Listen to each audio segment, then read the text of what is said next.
Bien-aimés dans le Seigneur, shalom, shalom, shalom. Ce matin, 4 septembre, nous venons encore vers vous pour débattre d'un problème ou vous présenter un thème important qui s'intitule « Comment prendre possession de nos bénédictions ». Alors pour cela, nous allons commencer par une brève prière. Éternel notre Dieu, nous te sommes reconnaissants ce matin, car tu nous parles par ta parole. Nous avons besoin d'être instruits, comme quand tu parlais à Moïse. Et tout ce que tu disais à Moïse, c'est ce qu'il communiquait au peuple. Merci Seigneur de nous parler aujourd'hui à travers ta parole, car ta parole a été faite chère afin qu'elle habite parmi nous. Et aujourd'hui, nous sommes très contents, nous sommes très ravis, nous sommes en train de prendre tout ce que tu as mis à notre disposition afin que nous puissions mettre en pratique dans notre vie chrétienne. Dans le nom de Jésus, nous avons prié. Amen. Je vous salue au nom de Jésus.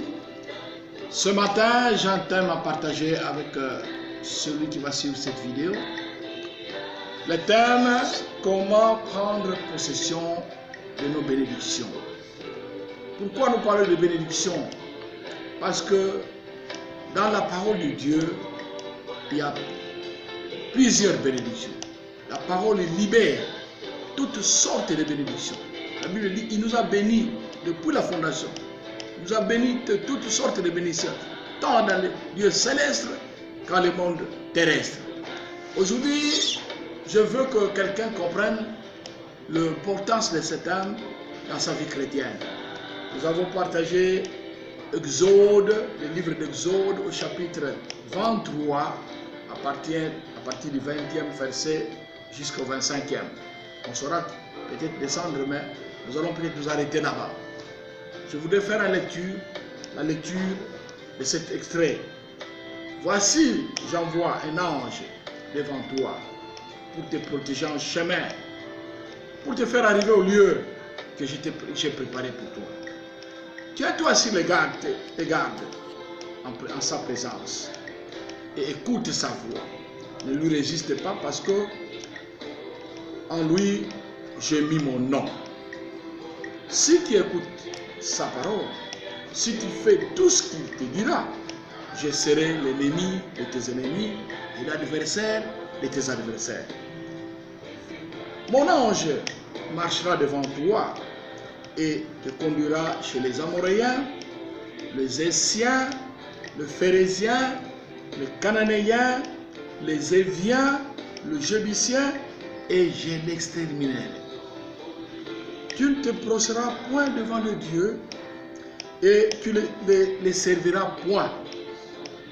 Tu n'imiteras point ce peuple dans leur conduite, mais tu les détruiras et tu briseras leur statut. Voilà, ça ce sont les promesses, ce sont les instructions que Dieu donne au peuple dans leur marche dans le désert. Mais ces instructions sont suivies de bénédictions. C'est pourquoi au verset 25 il dit, vous servirez l'Éternel, votre Dieu. Il bénira votre pain et vos eaux, et je loignerai la maladie du milieu de toi. Il n'y aura dans ton pays ni femme qui avorte, ni femme stérile. Je remplirai le nombre de tes jours. Ça c'est 1. 2. J'enverrai ma terreur devant toi. Et je mettrai en route tout le peuple chez lequel tu arriveras. Et je ferai tourner le dos devant toi à tous tes ennemis. Donc d'abord il te bénit. Et après il s'occupe de tes ennemis.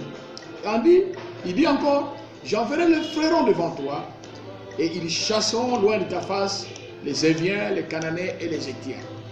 Et je ne les chasserai pas en une seule année loin de ta face, de peur que le pays ne devienne un désert et que les bêtes de champ ne se multiplient contre toi.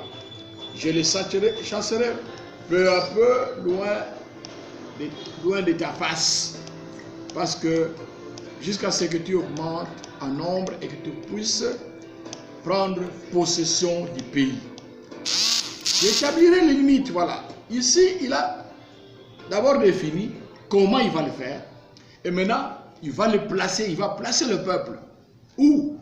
Il dit, j'établirai les limites depuis la mer Rouge jusqu'à la mer de Philistin et depuis les déserts jusqu'aux fleuves. Car je livrerai vos ennemis, les habitants du pays, et tu les chasseras devant toi. Tu ne feras point d'alliance. Voilà. Maintenant, il donne les conditions. Point d'alliance, tu ne feras point d'alliance avec ce peuple. Aucune alliance. Tu ne feras aucune alliance avec le Dieu. Ils n'habiteront pas ton peuple, ton pays, de peur que tu ne les fasses pécher contre moi. Car tu servirais de Dieu et ce serait pour toi un piège. Voilà. Ce schéma a été donné par Dieu, par le peuple hébreu, pour qu'ils prennent possession de la terre promise. Après qu'ils aient fait un long trajet à quitter l'Égypte jusqu'à la destination. Cela veut dire que Dieu a un plan, surtout chrétien, né de nouveau. Nous avons tout un trajet à faire.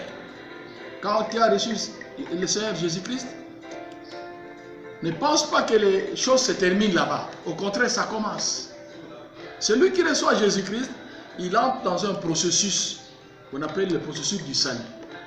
Et dans ce processus, il commence par la nouvelle naissance. Naître de nouveau, c'est quoi? C'est recevoir Jésus dans son cœur, dans toute sa vie, et avoir une sémence nouvelle. Et cette sémence vous fait entrer dans une vie nouvelle. C'est pourquoi avec Jésus-Christ, tout est nouveau. On recommence la vie dans un autre monde. Vous étiez dans le monde des ténèbres, maintenant vous entrez dans un autre monde. Le peuple qui a marché dans les déserts, il venait d'Égypte. L'Égypte, ils ont servi les dieux égyptiens, les dieux étrangers. Ils étaient entre les mains des nations étrangères. Dieu devait leur donner sa vision, sa pensée. Celui qui vient à l'église doit entrer dans la vision de Dieu. Il doit sortir de la vision du monde. Dieu donne une nouvelle vision et c'est celle que nous devons adopter dans notre vie. Et c'est là où nous allons trouver les bénédictions. Alléluia. Beaucoup de gens viennent à l'église, ils apportent tout ce qui était dans le monde, ils mettent devant et ils veulent vivre de cette manière-là. Vous ne serez pas bénis. Et vous allez commencer à dire, non, je suis à l'église, dans cette église-là, ça ne va pas.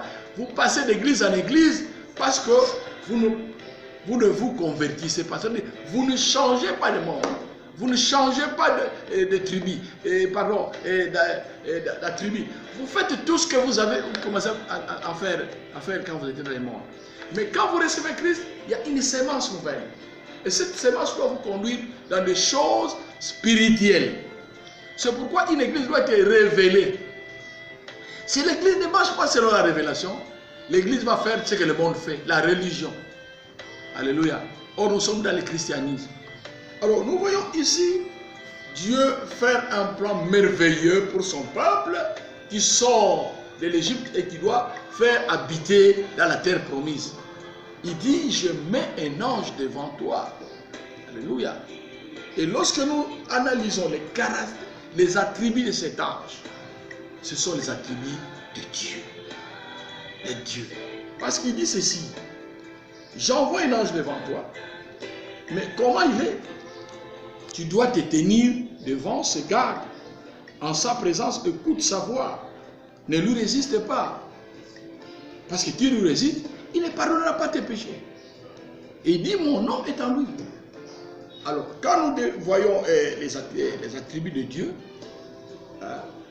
cet ange répond aux attributs de Dieu. Cet ange n'est pas un simple ange. Parce que l'ange, c'est qui? Ce sont les esprits qui sont mis à notre disposition pour nous amener au salut. Comme le dit Hébreux 1,14. Des esprits qui nous accompagnent au salut. On va dire, l'homme qui va au salut, ce n'est pas lui qui est au service des anges, mais ce sont les anges qui sont au service de l'homme qui va au salut. Mais ici, nous voyons l'ange qu'on présente. Il n'est pas notre service, mais il a l'autorité sur nous. Alléluia. Il a l'autorité. Donc l'ange qui a accompagné Israël dans le désert, c'était Christ. C'est ce qu'on appelle la théophanie. La théophanie, l'homme présenté sous forme d'un ange. Un ange. Donc cet ange-là qui les accompagnait, c'était Christ. Alors, il devait se comporter devant Dieu, répondre aux exigences du vin, divine, pardon, pour qu'il puisse accomplir, prendre en possession les promesses que Dieu met à leur disposition. Et c'est pourquoi il dit, mon ange marchera devant toi et te conduira auprès des Amoréens